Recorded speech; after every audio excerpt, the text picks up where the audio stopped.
Hello, good evening, guys.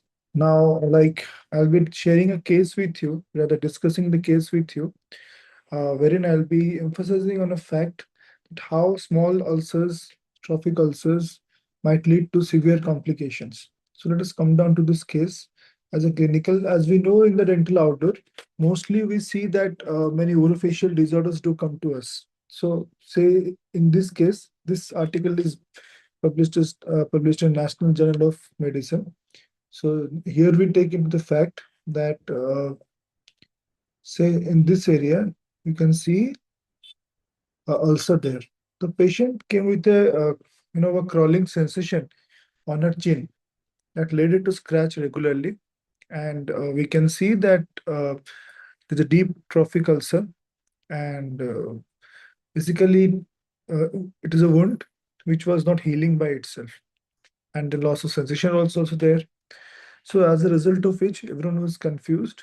I mean, according to the author, the point was that the ulcer was not healing by itself.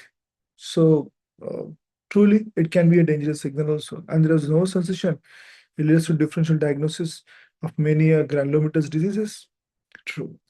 So these things hint us that a non-sensation and ulcer progressing, and then which is healing on giving occlusive dressing, confirms that has to be granulomatous origin. So in countries like India and all, it is often thought it to be tuberculosis ulcer, sarcoidosis, and many other as such.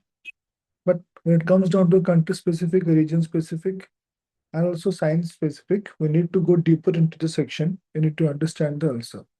So let's come down to the different point of it.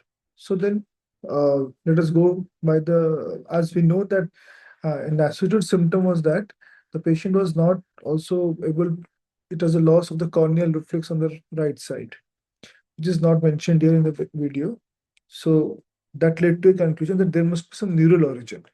So again, MRI was done. So that led to a point that you can see this area, hyperdense area marked, wherein you can easily appreciate that the Meckel's cave, the origin of trigeminal nerve, is affected.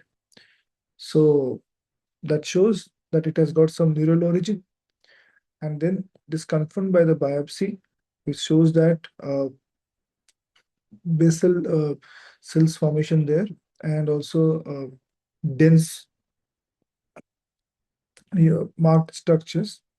So it was examined at 200 mm.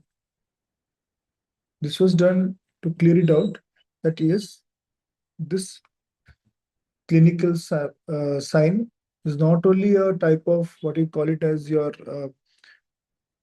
manifested as a normal ulcer, but it has got some deeper origin into the nerve sections also, which is confirmed by histopathology.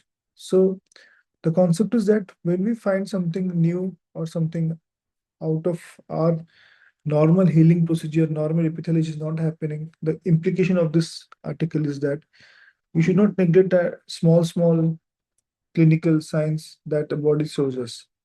Be aware so that these type of cases can easily be solved. Take a deeper section into the pathology and etiology, and biopsy can be considered the gold standard in this case. This will help us to understand a case in deep and also treat the case as per the need. Let's not the complication take over us. Thank you.